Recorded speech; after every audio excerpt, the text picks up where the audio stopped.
आज से करीब एक दशक पहले बिहार में एक ऐतिहासिक फैसला लिया जाता है जिसकी चर्चा पूरी दुनिया में होती है।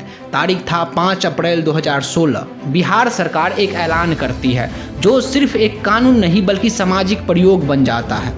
उस समय के मौजूदा मुख्यमंत्री नीतीश बाबू पूरे बिहार में शराब की बिक्री और शराब पीने पर पूर्ण रूप से प्रतिबंध लगा देते हैं। ये सिर्फ एक राजनीतिक फैसला नहीं था बल्कि एक वादा था, एक सपना था, खासकर बिहार के उन महिलाओं के लिए जो घरेलू हिंसा और नशे की शिकार हो रही थी। और इस कानून का इम्पैक्ट आप इस बात से समझ सकते हैं कि नीतीश बाबू के इस फैसले का चर्चा पूरी दुनिया भर में होती है और बिहार एक ऐसे राज्य के रूप में निकल के सबके सामने आया जो शराबबंदी पर पूर्ण प्रतिबंध लगाने का हिम्मत दिखाया। और इस कानून को नीतीश बाबू का सिग्नेचर फैसला कहा गया, यानी कि जो कभी बदल ही ना सके। और आज ठीक इस कानून को लागू हुए बिहार में 10 साल से भी अधिक हो चुके हैं। आज इनके 10वीं सालगिरह के आसपास फिर से एक सवाल उठ खड़ा हुआ है इस कानून के सामने कि क्या ये कानून वास्तव में जिसके लिए लाया गया था ये उतना कामयाब रहा? ज़मीनी हकीकत पे ये कानून कोई बदलाव दिखा सका? और अगर नहीं तो इसे ख़त्म करने का यही सही वक्त है, क्योंकि बिहार में इस कानून की ज़मीनी हकीकत आज किसी से छिपी हुई नहीं है। ये कानून 10 सालों से पेपर पे लागू है और ये सिर्फ पेपर पर ही है, जबकि ज़मीनी हकीकत बिल्कुल उलट है। आज बिहार में शराब की होम डिलीवरी उस प्रकार होती है जैसे लोग पिज़्ज़ा की किया करते हैं। एक फ़ोन कॉल कीजिए और बोतल आपकी करंट लोकेशन पर पहुंचा दिया जाता है। और ये बात खुद सम्राट चौधरी, जो अभी बिहार के सत्ता के शीर्ष पर बैठे हुए हैं, जब ये विपक्ष में थे तो खुले तौर पे ये कहा करते थे कि बिहार में शराब की होम डिलीवरी होती है। लेकिन आज आप एक फोन घुमाइए और घर में होम डिलीवरी मंगा लीजिए, 1 मिनट में आपके घर पे शराब पहुंच। लेकिन जब से साहब सीएम बने हैं तब से इस मुद्दे पर एकदम मौन बैठे हुए हैं और ऐसा लगता है कि मुंह में ताला लगाए बैठे। और मैं कहता हूं कि ये ताला लगना लाजमी था, क्योंकि जिस व्यक्ति का विरोध करके ये सम्राट चौधरी सत्ता में आए या राजनीति में आए, जिस व्यक्ति के लिए साफा बांधे कि नीतीश कुमार को जब तक राजनीति से उखाड़ नहीं फेंकूंगा अपना साफा नहीं खोलूंगा, आज वो भी जानते हैं कि अगर वो सीएम है तो उसी नीतीश कुमार के आशीर्वाद से है, उसी नीतीश कुमार की दया दृष्टि से है।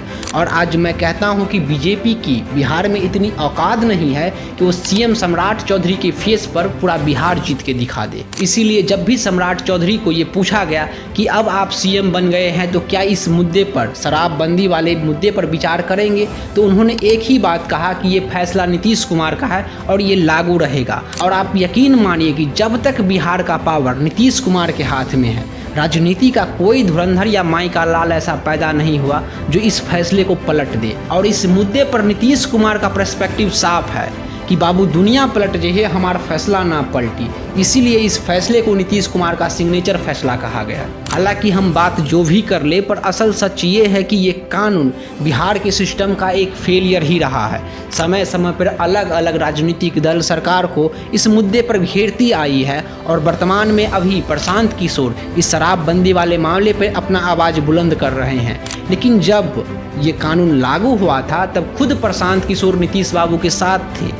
पर ये राजनीतिक गणित है, यहाँ कोई परमानेंट दोस्त या दुश्मन नहीं होता है। पर ये सब दूसरी पार्टी की बात है। लेकिन अब सुनने में ये आ रहा है कि खुद एनडीए के भीतर ही इस मुद्दे पे सब लोग एक मत नहीं है और सरकार के अंदर भी अब इस बात पर मंथन चल रहा है कि आम जनता के बीच शराबबंदी को लेकर एक ऐसे माहौल को क्रिएट करे कि जब भी इस फैसले को पलटा जाए या बदला जाए तो जनता इसे सौकली ना लेके एक आम बदलाव के, एक स्वाभाविक बदलाव के रूप में देखे और कोई प्रदर्शन या हिंसा ना हो। और सरकार को ऐसा सोचने पर मजबूर करती है बिहार की आर्थिक संदेश, जो इस वक्त अच्छा नहीं है। और पिछले दिनों एक रिपोर्ट पब्लिश की गई जो फिर से इस मुद्दे को बिहार की राजनीति का सबसे चर्चित मुद्दा बना दिया। और ये रिपोर्ट आया था NCAER की तरफ से, भारत का सबसे पुराना और भरोसेमंद थिंक टैंकों में से एक। और समय समय पर सरकार या किसी दूसरे भी राज्य की सरकार इनकी रिसर्च रिपोर्टों पर विचार करते हुए आई है और इसने खुले तौर पे ये कहा है कि बिहार को पूर्ण जो शराबबंदी है उसे ख़त्म कर देनी चाहिए और फिर से एक्साइज ड्यूटी के साथ शराब को चालू किया जाना चाहिए। इस रिपोर्ट से 2 निष्कर्ष निकलते हैं कि बिहार में इस कानून को महिलाओं के खिलाफ हो रहे जिस अपराध को कंट्रोल करने के लिए लाया गया था, सरकार उसमें अभी तक कुछ खास मुकाम हासिल नहीं कर पाई है। वहीं दूसरी तरफ इस कानून से बिहार सरकार को भयानक आर्थिक नुकसान उठाना पड़ता है। अगर हम इस रिपोर्ट की बात माने तो हर साल 14 से 15% राजस्व का नुकसान हो रहा है। ये लगभग अगर हम वैसे गणना करें तो 65,000 करोड़ के आसपास है। हालांकि ये रिपोर्ट ये भी नहीं कहता कि इस पूर्ण प्रतिबंधी को समाप्त ही कर देना चाहिए, बल्कि एक ऐसे नियम ला के शराब को चालू किया जाना चाहिए जहां सरकार खुद से खरीद, बिक्री और सेवन को कंट्रोल कर सके। तो अब सवाल यहाँ पे ये खड़ा होता है कि आर्थिक रूप से तर्कों के इतने मजबूत होने के बाद भी सम्राट चौधरी या मौजूदा सरकार इस फैसले के पलटने की हिमाकत क्यों नहीं कर रहा है? तो इसके भी दो कारण हैं। पहली, राजनीतिक जोखिम। नीतीश कुमार को समर्थन देने वाले या चाहने वाले जो लोग हैं या तबका है, उनके मन में अभी भी ये अवधारणा बनी हुई है कि नीतीश कुमार को सीएम पद से हटाने के पीछे सम्राट चौधरी का ही हाथ है। और आप अनंत सिंह को भी ये कहते हुए सुने होंगे कि मैं जानता हूँ नीतीश कुमार ने खुद से ये फैसला लिए पद छोड़ने का, लेकिन लोगों के बीच ये संदेश गया है कि भारतीय जनता पार्टी ने उनसे ऐसा करवाया, और इसका असर आप हाल ही में हुए बांकेपुर के उपचुनाव में देखा होगा। तो अब ऐसे माहौल में नीतीश कुमार का वो फैसला जो सिग्नेचर फैसला कहा जाता है, उसे पलट के भारतीय जनता पार्टी अपनी जोखिम बढ़ाना नहीं चाहेगा। और दूसरा कारण वोट बैंक से जुड़ा हुआ है। आज बिहार में आधी आबादी महिला की है, और ये कानून नीतीश कुमार महिला को ध्यान में रखकर ही लाए थे, जिसका राजनीतिक असर भी देखने को मिला। जब से ये कानून बिहार में लागू हुआ, लगातार महिलाओं का रुझान नीतीश कुमार की तरफ रहा है। हालांकि हम इस एक कानून के आधार पे ये नहीं कह सकते हैं, क्योंकि वास्तविकता में नीतीश कुमार ने बिहार में महिलाओं के लिए संघर्ष किए हैं और बहुत कुछ किए हैं। तो अब ऐसा हो सकता है कि नीतीश कुमार के कहने पे शायद ये वोट बैंक सम्राट चौधरी की तरफ खिसक सकता है। लेकिन अगर कहीं सम्राट चौधरी ने इस कानून में कोई हेर फेर या छेड़छाड़ किया तो ये वोट बैंक बिगड़ सकता है, जो सम्राट चौधरी के व्यक्तिगत राजनीति के लिए ठीक नहीं होगा।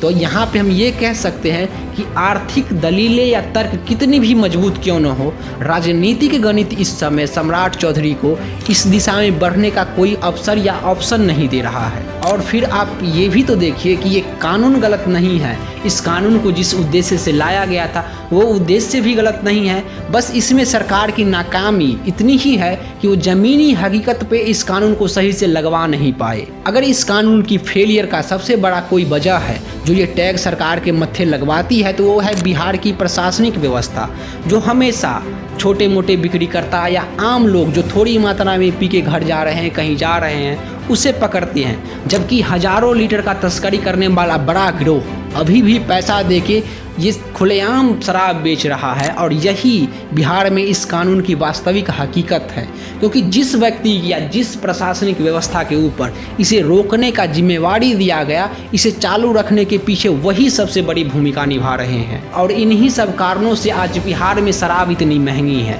मैं दोबारा इसे कोट कर दे रहा हूँ, इस कानून से बिहार में शराब बंद नहीं हुआ बल्कि महंगा हो गया। और फिर बिहार में दो तरह की शराब मिलना शुरू हो गया, एक महंगी वाली और एक सस्ती वाली। महंगी वाली वो जिस पर कंपनी का लोगो लगा हुआ होता है, सील पैक होता है, जिसे दूसरे राज्य या बॉर्डर पार देशों से ला के यहाँ बेचा जाता है।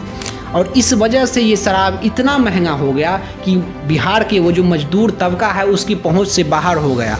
आप खुद ही सोचिए कि एक मजदूर जो 400-500 रुपया कमा के लाएगा, वो 1000-1500 की शराब कहाँ से पिएगा। तो ऐसे जो मजदूर लोग थे, ये एक दूसरा ऑप्शन खोजने लगे, और दूसरे विकल्प के रूप में इन्हें मिला गांव की बनी हुई कच्ची शराब, जिसे जहरीली शराब भी कहा जाता है। और ये शराब बिहार में क्या तांडव मचाया हुआ है, इसे तो आज सरकार भी नहीं नकार सकता। इसे जहरीली बनाता है इसकी बनाने की प्रक्रिया। नौसादर, महुआ और कई दिनों का सड़ा हुआ चावल और गुड़ से तैयार किया जाता है। और इसके बाद इसमें जो है मवेशियों को दिए जाने वाला जो नशीली दवाई होती है उसको मिलाया जाता है। फिर उड़िया, खेतों में फसलों में दिए जाने वाले उड़िया को मिलाया जाता है। और इसकी कीमत सस्ती होने की वजह से जो बिहार के मजदूर हैं बड़ी मात्रा में इसका सेवन कर रहे हैं, जबकि आज भी अमीर लोग ब्रांडेड महंगी शराब पर अपना पहुंच बनाए हुए हैं। और ये बिहार सरकार का रिपोर्ट कहता है कि बिहार की बाजारों से अभी भी शराब गायब नहीं हुआ है। तो कुल मिलाकर बात यही है कि एक तरफ है भारत की भरोसेमंद थिंक टैंक की रिपोर्ट जो इस कानून को बिहार के लिए आर्थिक खतरा दिखा रहा है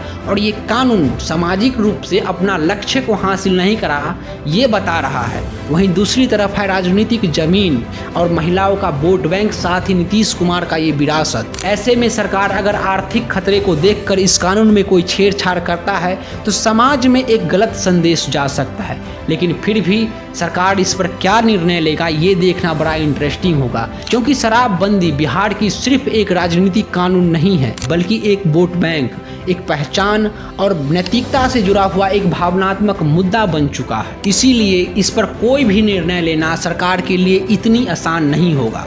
हालांकि इस सब पर आप क्या समझते हैं? आप अपना राय कमेंट करके बता सकते हैं कि सरकार को इस समय क्या करना चाहिए। इस पर मेरा मत बिल्कुल साफ है कि जिस कानून को आप कम से कम इम्प्लीमेंट सही तरीके से नहीं करवा सकते हैं, उसे खत्म कर देना ही समाज के हित में होगा। साथ में मैं ये भी एक्सपेक्ट कर रहा हूँ कि जब तक नीतीश बाबू बिहार की राजनीति में किंग मेकर बने बैठे हुए हैं, तब तक उनके इस सिग्नेचर फैसले को बदलने का या छेड़छाड़ करने का कोई भी राजनीतिक पार्टी हिमाकत नहीं करेगा। लेकिन आप क्या सोचते हैं इस सब पर? अपना राय हमें कमेंट में बता सकते हैं।